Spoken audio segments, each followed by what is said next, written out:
Dessa vez eu peguei um livro da Agatha Christie sem pretensão alguma, sem olhar nota, sem pesquisar antes qual detetive da Agatha Christie que iria estar investigando o caso, nada. Foi só do esquema de cores mesmo.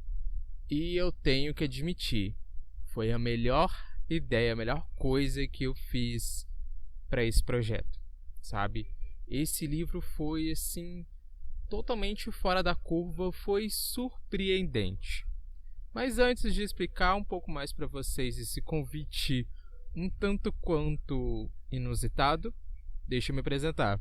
Oi, eu sou o Mark e bem-vindos a mais um vídeo.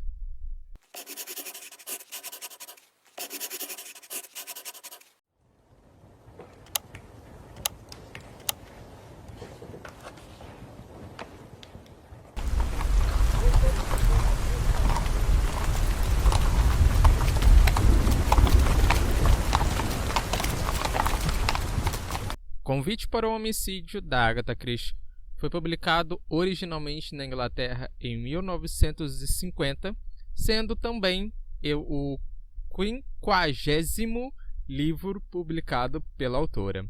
Esse livro veio aqui no Brasil, nessa edição da HarperCollins em... Deixa eu colar aqui que agora eu esqueci. 2021. Ele tem 272 páginas e, é claro, se atentem à cor rosa, porque no final tem aquele desenho, que vai ficar bem elucidado os locais, os objetos, alguma coisa relacionada aos homicídios, tá? Eu achei que ia dar um spoiler aqui, mas não. Então, se atentem a isso. Então tá. E como pelo próprio título do livro, já dá para se esperar alguma coisa esquisita. E sim, realmente começa com uma coisa esquisita. Esse livro, na verdade, começa contando a história de uma senhora de uma mulher, na verdade, casada, a senhora... como é que chama? Etherbrook, que tá ali olhando o jornal, passa pelos classificados e tal, vê o pessoal vendendo carro, vendendo cachorro, vendendo isso, aquilo, do outro. E do nada, ali na seção de classificados do jornal Gazeta, ela encontra um convite um tanto quanto esquisito. Um convite para um homicídio, que vai acontecer naquele exato dia, no exato dia quando o jornal foi publicado, às 19h30, na mansão Little Paddocks. E ela fica um pouco... Como é que eu posso dizer? Ela fica um pouco receosa, Então ela procura o marido, o coronel Etherbrook, para conversar com ele. Fala, olha, marido... Não fala marido, Ela fala o nome dele, mas agora eu esqueci. Mas ela comenta com ele, olha, que esquisito esse... Será que é uma pegadinha, alguma coisa que eles estão fazendo aqui no jornal? Porque isso não é normal, E o marido dela, como um policial, um coronel, no caso, da polícia aposentado, aí fala reformado, mas acho que é a mesma coisa, Ele aquieta ela, fala, não, deve ser aquela brincadeira e tal... de detetive, de descobrir quem é o assassino, que não sei o que. Então, pelo que eu entendi da história nesse começo, isso era uma coisa um tanto quanto recorrente, brincadeiras ali da alta sociedade inglesa.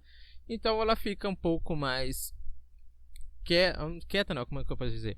Mais confortável com essa situação, inclusive acaba insistindo com o marido, influenciando o marido a acompanhar ela antes das 18h30, já que o horário seria esse, para participar desse evento lá, Só que ela não é a única vizinha, a única pessoa ali da vizinhança a ler esse anúncio no jornal. Outros personagens que também aparecem na mansão vão sendo narrados na história.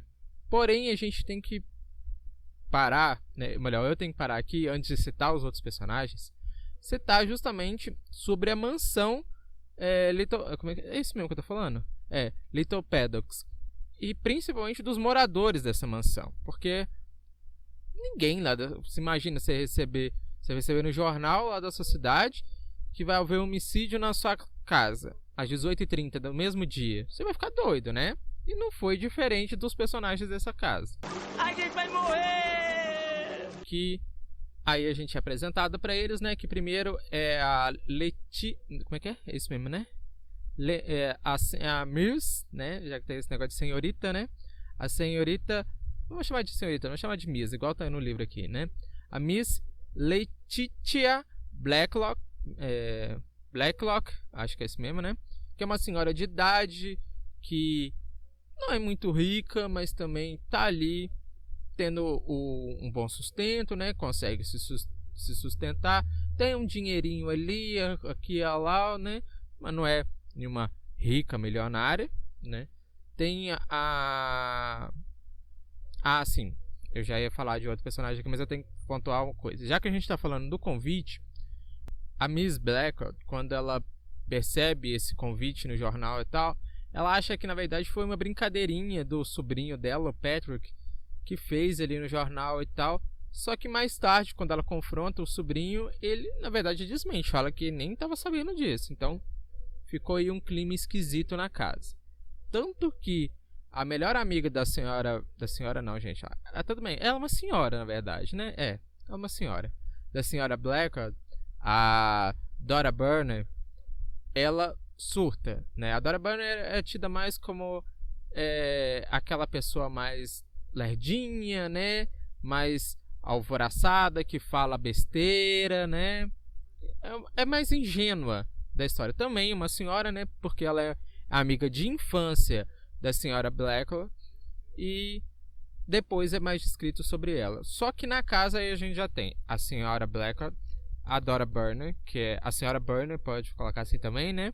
A melhor amiga dela, o Patrick, que é o sobrinho da senhora Blackwood, que tem uma irmã, a Julia. A Julia, no momento que descoberto disso, ela tem muito assim, ai gente, que palhaçada, que nada a ver, sabe? Não tá ligando muito. Mas duas outras personagens nessa história que me deixam um tanto quanto intrigado são as empregadas. A Filipa é a que trabalha mais na parte de jardinagem ali, né, de cultivo de alimentos ali da casa. Ela ficou meio esquisita, meio que não entendi o que aconteceu com ela.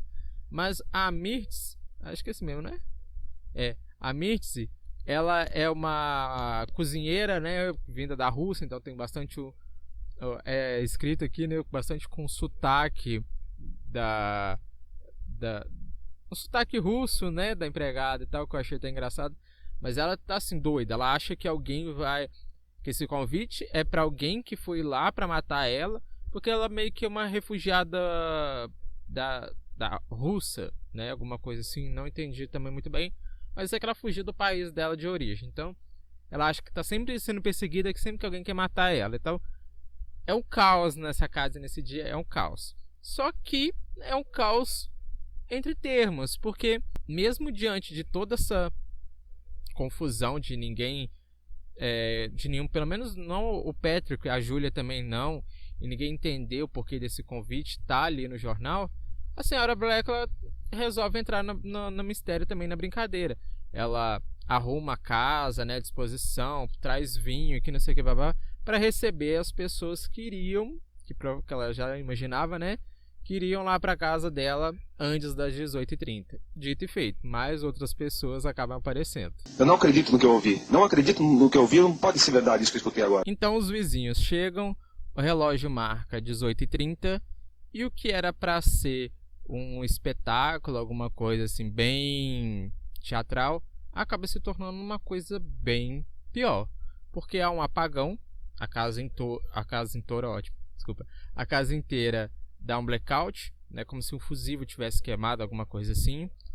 Alguém abre a porta com uma lanterna na mão, anuncia um assalto, né, jogando a lanterna na cara de todo mundo que tá ali, né, no hall de entrada, porque eles isso mesmo, eles estavam ali meio que no hall de entrada, meio que numa sala perto da entrada da casa, né? E essa pessoa atira 2 vezes, depois se escuta um outro tiro.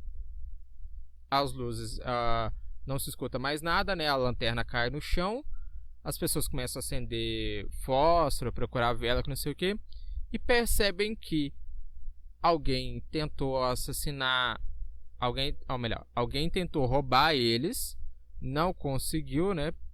Porque ninguém sabe, mas só aparentemente não, né? O que estava ali mais certo é que alguém atirou na senhora Blacklock e não acertou por pouco, tanto que ela fala que cortou a orelha aqui e tal, e essa pessoa se matou. Então fica assim, o que aconteceu? Então, como tem, né, um suicídio e uma tentativa de homicídio, o detetive Craddock é convocado, né, para poder investigar toda essa questão, tudo que aconteceu ali.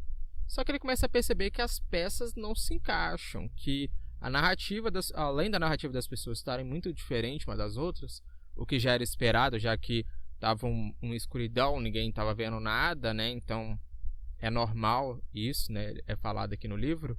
Ele começa a perceber que há algumas incongruências, quase que não sabe, que peças não se encaixam, né? E no meio disso tudo há uma senhorinha, né? Muito da enxerida, eu acho que eu posso colocar assim, mas no bom sentido, né? A nossa querida Miss Marple, que começa a ajudar o detetive, que a princípio, esse detetive na verdade ele fica com o pé atrás, fica meio receoso, né? Tipo, que essa véia do crochê vai poder me ajudar e tal. E ela acaba conversando ele com o melhor dos argumentos, sabe? Que eu pensei assim, gente, é batata, né? Ela fala, as pessoas não vão contar a verdade para a polícia com medo de alguma coisa, mas nunca vão desconfiar de uma velha senhora com seu tricô. Eu falei, gente, faz todo sentido, sabe? E aí a Miss Marple junto com o detetive Craddock começam a investigar, né? Começam a buscar mais informações, desvendar algumas coisas e vão encaixando as peças desse quebra-cabeça.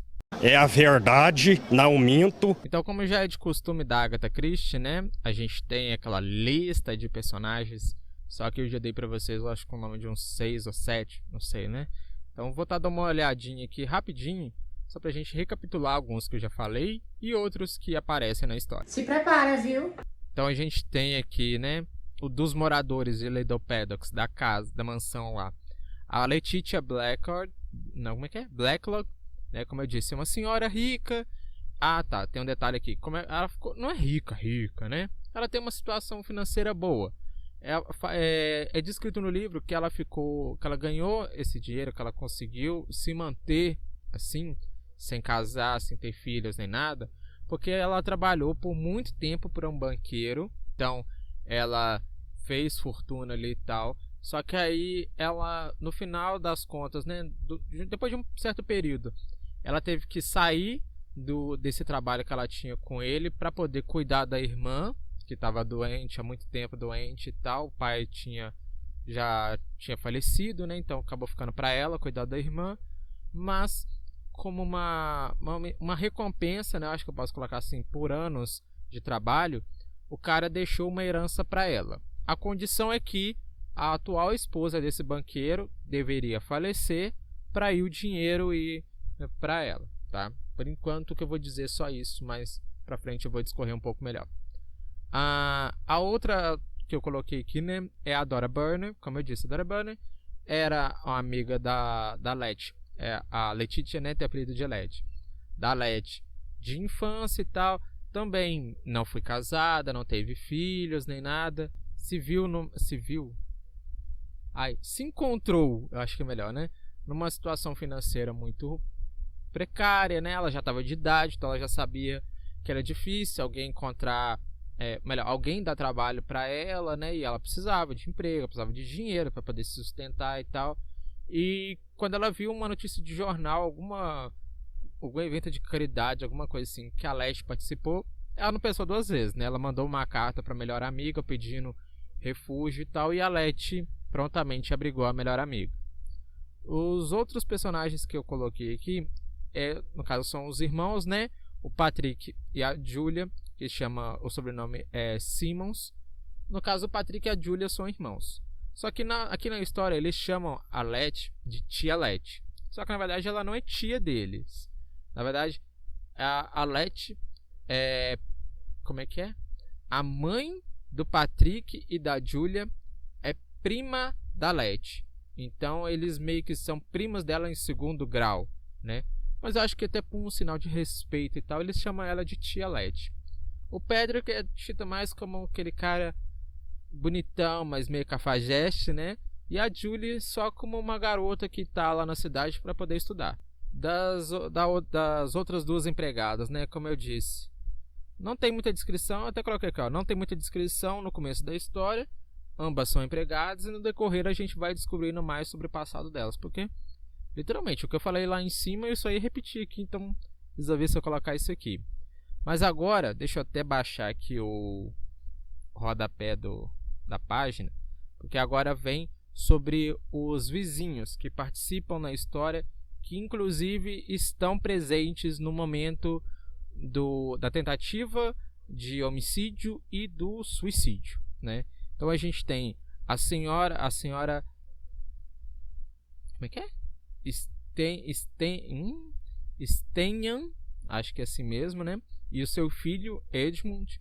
Essa senhora, na verdade, ela é tida mais como uma véia que fala pelos cotovelos, né? Fala demais, fala até o que não deve, né? E o Edmund é mais um escritor não muito reconhecido, né? Assim, escreve muito romance, né? Que eu coloquei. Então você escreve romance. Tem o coronel Ederbrook e a sua esposa, né? Como eu disse, ele é um policial aposentado e ela é uma dona de casa muito da dondoca, né? Literalmente, esse termo é muito prático para ela. E tem mais duas outras amigas que moram junto e tal, que é a Miss Hincliffe e a Murgatroyd. São duas amigas que não fala muito no livro sobre, não sei se elas eram lésbicas, não sei. Eram duas amigas que moravam juntas e tinha uma questão, elas participam mais na história tentando entender a cena do crime, né? Reproduzindo a cena do crime em casa, né? As cenas que elas aparecem. Então, assim, são duas amigas apenas que trabalham com criação de animais, basicamente. Sapatonos. Eu sinto longe o cheiro de couro. E como eu disse, o livro vai desenvolver a história de todos esses personagens. Todo mundo tem um segredo, um passado que não está contando para a polícia, mas que, de certo modo, né, a Miss Marple vai descobrindo, vai apontando ali, coletando dali, lendo uma carta aqui, uma fofoca colar, né, ela vai juntando as peças desse quebra-cabeça. Mas o mais importante, eu acho que eu posso colocar assim, como a motivação por trás da tentativa, né, pelo menos a primeira tentativa, né, de homicídio da Letty, é sobre o dinheiro, né? É tido que a Letty não tem uma grande fortuna de dinheiro. Não, como eu disse, ela tem dinheiro para poder se sustentar ali, o pessoal que mora junto com ela, e só, ela não esbanja dinheiro. Mas como eu disse, né, ela estava para herdar o dinheiro do ex-chefe dela assim que a esposa desse ex-chefe dela falecesse. Essa esposa desse cara já estava para falecer, né? Narrado na história uma passagem quando o detetive Craddock vai lá visitar essa esposa dele, do antigo banqueiro, né? Para poder descobrir um pouco mais sobre o passado, descobrir um pouco mais sobre uns outros personagens que eu quase falo aqui, mas ia dar spoiler. Então, a gente percebe ali que a mulher já tá no finalmente, a mulher tá tomando até morfina para poder continuar viva. Então, assim, ela tá literalmente igual o tio Paulo. Só que o que acontece?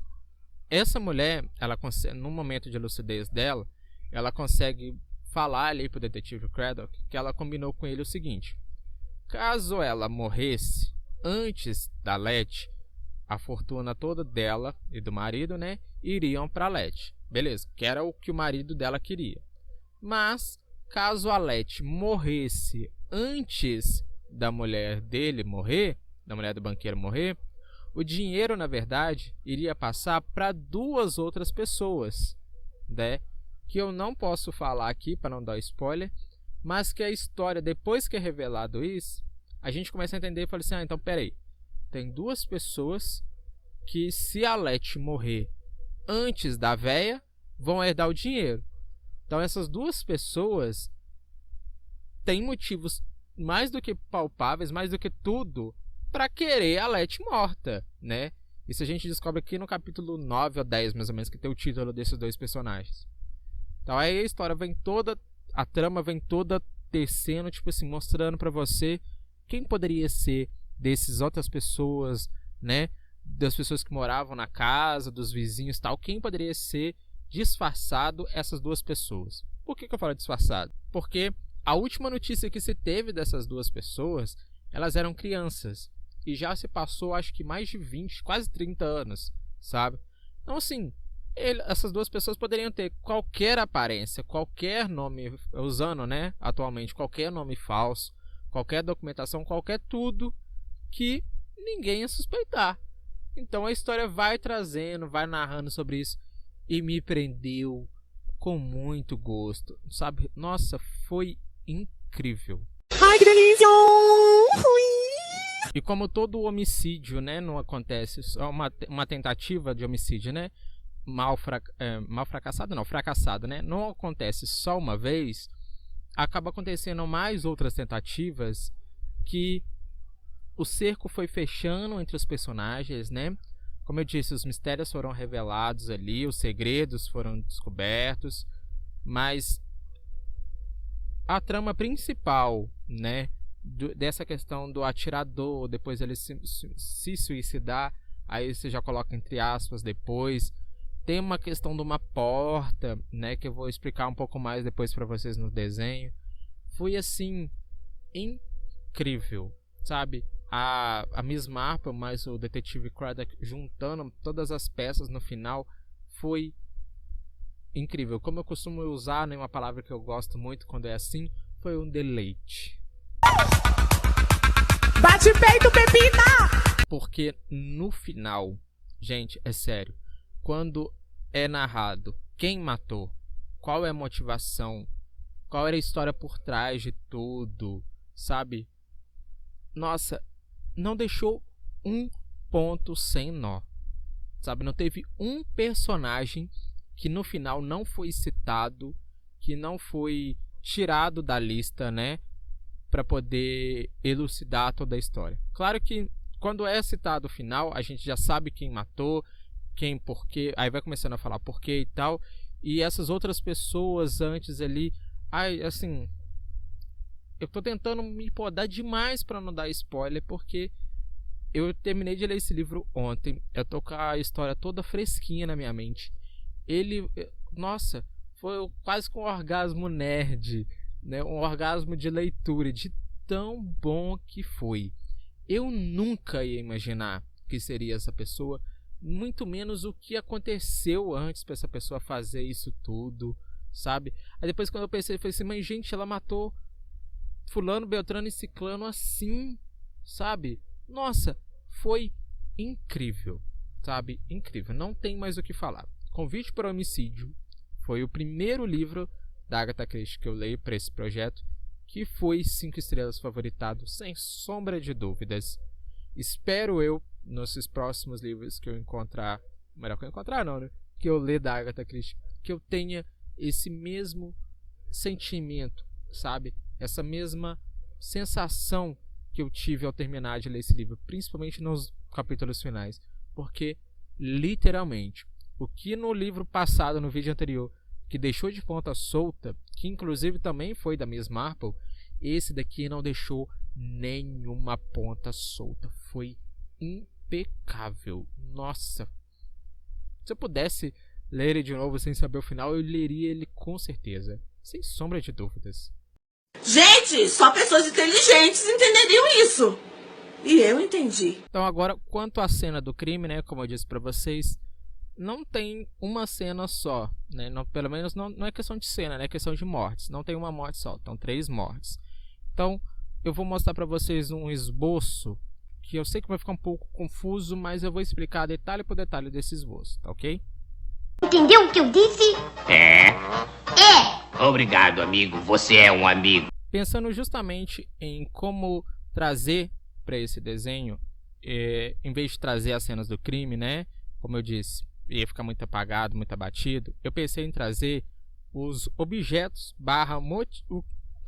não. Seria mais o objeto que foi usado para a pessoa cometer tal homicídio, né? E que também acaba ali interligando com a motivação do crime da pessoa. Por que ela preferiu fazer, né? Preferiu matar aquela pessoa daquele jeito, ok? Então, nesse primeiro desenho aqui, vocês vão estar vendo o esboço. Tem o desenho de uma porta, né? Que eu peço atenção para vocês. A dobradiça das portas, que eu acho que nesse primeiro desenho não dá para ver muito bem, não, mas nos próximos vocês vão entender melhor. Mas tem a dobradiça da porta, o relógio que eu desenhei em cima, né? Marcando a hora de 5h30 e os 3 objetos embaixo. Nesse segundo desenho, nada demais, só o contorno mesmo com a caneta rosa. Só relevem esse detalhezinho que na hora de passar a régua, ali a régua saiu do lugar, eu desmarquei, eu passei a caneta assim, ficou meio que borrado assim, um cortezinho, né? Mas só detalhes. Então agora eu vou mostrar pra vocês a arte final, colorida e tudo mais. Deixa eu segurar com a outra mão, que tá bem aqui comigo. Então, como vocês podem ver, né? A porta, como eu disse pra vocês, se atentem às dobradiças. Por quê? Tem uma parte do livro em que como é que ele chama, gente? Falei tanto o nome do detetive, mas eu esqueci agora. Croante, né? Não, como é que é? Craddock. Agora eu tô vendo ali, o detetive Craddock. Tem uma parte no livro que o detetive Craddock, ele fala justamente disso. Ele fala assim, mas como que abriram a porta, uma tal porta, né? Não vou falar qual também, mas como que abriram uma tal porta sem ouvir o barulho da porta abrindo, né? Então, atenção à parte das dobradiças. A porta, como em si, vocês podem ver, não tem detalhe nenhum na porta, porque o que é relevante na porta é justamente o que dá atenção ao livro, são as dobradiças, certo? O relógio aqui, como eu disse para vocês, né, que eu só descrevi o livro ali em cima, datei e assinei do canto de cá, e que quanto aos objetos, né, que nem aqui, ó, eu coloquei primeira morte, a arma, né, uma arma do crime, que eu coloquei como suicídio entre aspas, porque depois a gente descobre que não foi bem assim a história, né? A segunda morte foi por envenenamento. Trocaram o frasco de remédio da senhora Blackler, né? Tentando matar ela. Só que outra pessoa acabou morrendo, né? Não sei quem. E a terceira que eu fiquei assim... Falei, gente, que pessoa fria. Foi com cachecol. Quando a pessoa foi estrangulada com cachecol. Meus amigos, Convite para o Homicídio foi um livro que, ao mesmo tempo que me deixou embasbacado, de queixo caído com a revelação de quem era o assassino, as mortes também, a motivação e tal, o porquê da pessoa ter usado tal método para matar também, foi surpreendente, sabe? Não tenho o que dizer. Eu só digo para vocês, quem tiver a oportunidade, quem gostar de suspense, quem querer conhecer a Agatha Christie, não sei se seria o melhor ou o primeiro livro a ser indicado dela de leitura, né? Não sei. Mas dos 4 livros, esse é o quarto? Isso, esse é o 4º livro dela que eu leio. Dos 4, o melhor para mim, sem sombra de dúvidas, o que me fez tanto continuar esse quadro, porque eu estava pensando em dar uma pausa nele, justamente por causa do livro anterior, mas o que me fez continuar e o que me fez ter mais gosto para leitura depois de sair de um período fortíssimo de ressaca, que eu não conseguia ler nada, nem de ressaca, né, porque eu não estava com tempo nem cabeça para ler. Convite para um Homicídio foi, sem sombra de dúvidas, o livro. Eu vou ficando por aqui. Eu espero que no próximo livro da Agatha Christie, que eu não sei nem qual cor que vai ser, tem que perguntar a Lilia depois qual que é a cor subsequente da rosa, porque minha irmã que sabe, não faço nem ideia. Eu venho e trago aqui para vocês no canal a resenha sobre o próximo livro desse projeto, tá ok? Então, eu vou me despedindo por aqui e eu vejo vocês na próxima. Tchau, tchau, gente. E teve boatos que eu ainda estava na pior. Se você tá na pior, porra, o que quer dizer tá bem, né?